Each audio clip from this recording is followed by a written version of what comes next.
Welcome back to episode 129 of Teachers in Transition, the podcast and the YouTube channel.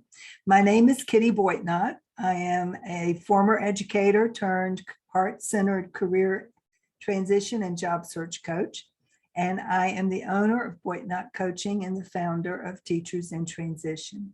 If you've listened to this podcast or watched the YouTube channel in the past, you know that I offer alternating weeks information about stress management for teachers and career transition strategies for teachers. This week, we're going to be talking about stress and the stress that you may already be feeling, even though you've only been back in school for a few short weeks. In some cases, you just went back a few days ago. And I think I heard this morning that New York City was just getting ready to start. So wherever you are in the country, whether you've been back to school a month or 6 weeks or 6 days or 6 hours, you may still have some feelings of stress and worry and overwhelm about how this school year is going to shape up. I know I got a call from a concerned husband last week. He was concerned about his wife, who was a teacher, and the number of hours that she had had to put in at her school during the first work week. And the problem with the work she had done that week was that she attended meetings during practically every minute of the contract day, and then had to do the work to get her class ready for the kids ready on her own time, which is an abuse, short and simple. It's an abuse. And administrators should not be making those kinds of demands. It's ridiculous. And yet teachers all over the country tend to follow along, fall into line, and do that exact thing. They spend hour after hour after hour off their contract hours getting ready for the school year to begin, to get their classrooms ready for their students, because they don't want to let their students down. And if only administrations were as concerned about not letting their teachers down, the world would be a very different and, in my opinion, better place. So what do we do about the stress that you're feeling? At the end of the day, I've said this before, it may start to sound like a broken record. At the end of the day, you are the only one who can control the amount of stress that you are willing to put up with. Stress needs to be managed. Now, I don't think it's possible, in fact, I know it's not possible, for us to eliminate stress from our lives. Stress is part of being alive. I have said in my workshops that the only people who aren't stressed out are the ones who have already gone on ahead of us into the next life. They're buried or cremated. They are no longer with us. I assume that they are not stressed out. The rest of us, as long as we're alive and kicking, we're going to be stressed. And to some extent, stress is a good thing. It can be an excellent thing. The stress of preparing for a big event often raises your adrenaline so that you perform better. If you're a singer, a performer of any kind, a speaker, you know that if you don't have a little bit of nervousness, if your stomach's not afloat with butterflies, if you aren't sweating a little bit, you're not fully prepared, and you won't turn in your best performance. We tend to do our best work when we are a little bit stressed. Overstress is the problem. Being stressed to the point of feeling like you are going to break, that's the problem. And if you feel like you're approaching that point, you don't see how you can continue doing what it is that you're doing and not make yourself sick. You need to stop and ask yourself, is this something that is so important that I can't do without it. If you can eliminate something in your life so that you are less stressed, do it. If it means, canceling an obligation with someone that you normally keep, do it. Take an afternoon just for yourself. Go for a walk. Take a drive. Do something just for yourself so that you can decompress and relax. Go for a massage. Or, some people love to swim. Do something for yourself that is active, that will get your endorphins going, that will raise your dopamine levels, which will in turn help to make you feel more calm, less stressed, and a little bit happier. These are things that no one else can do for you, however.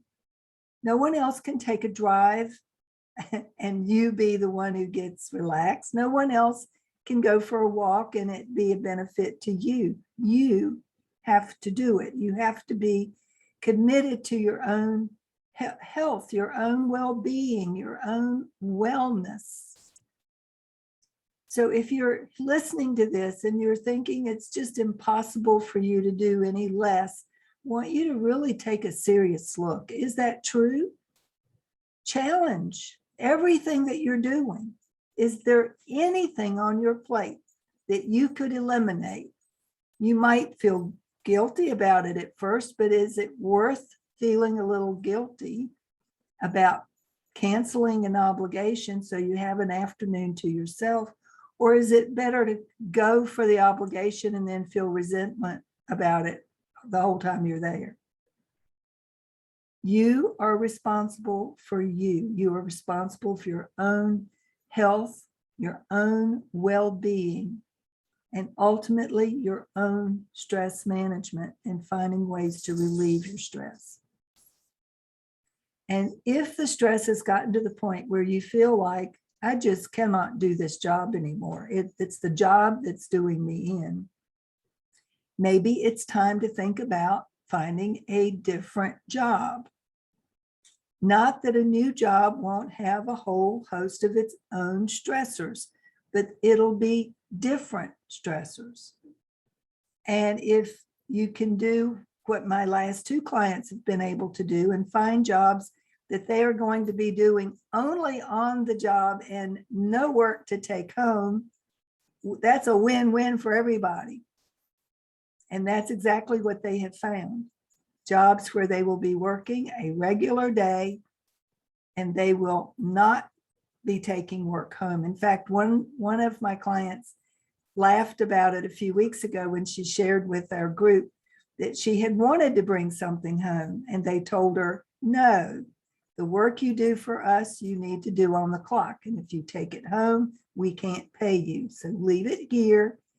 It'll be here for you tomorrow. That is such a change for her from what she's experienced as a teacher for 26 years. She's having a little trouble adjusting to her new reality. She will adjust. I teased her that it'll just be a little bit of time before she forgets about bringing anything home. And at some point down the line, she's going to wonder why she ever put up with 26 years of dragging stuff home every single night. You are in control of you and your own destiny. Now, if you are thinking that you would like to make a change in your career, you don't just flip a switch and do that overnight. That doesn't work that way. You need to plan, you need to prepare, you need to know what you're doing so that you avoid making the mistakes that most people make when they start a job search without knowing what they're doing first. Job hunting's a lot like anything else. If you don't know what you're doing, you can make mistakes before you even realize it. And some mistakes you just can't afford to make. You don't want to be making at the beginning of your job search. So I'm offering a workshop this Thursday night It's tonight, if you're listening to the podcast on the 16th. Tonight at 7 o'clock, I will be offering a free workshop as opposed to the paid workshop I did a few weeks ago. This one is free. It's simply called, and it's the same name as the program that I promote, Jumpstart Your Job Search. I've got a new coaching cohort forming to start work on Monday, the 20th of September. And I would love to have you join us if you are ready to commit to finding new work sometime this year, or at least that you want this year to be your last year of teaching. And you're ready to commit to making the change in your life that you want. I am here to commit to helping you if you are ready to make that change. And as part of my program, I provide email support and group coaching support with an offer of an upgrade to one-on-one support, if that's what you would like to have. But I will be offering you the basics of a Jumpstart Your Job Search in the workshop on Thursday evening at 7 Eastern. So if you would like to attend, I will include the link to the registration page in the show notes, and you are welcome to join us. I would love to have you there. I'd love to see you there. And if you do join us and you are a regular podcast listener, be sure to let me know. If you have comments, thoughts, suggestions, if you would please review this podcast so that other people can find it more easily, I would appreciate it. If you have ideas for future episodes, either on career transition or stress management, email me and I will try to address that topic that you may be wanting to hear more about. And in the meantime, I hope you will stay well and be safe and take care. And I will see you next week. Take care.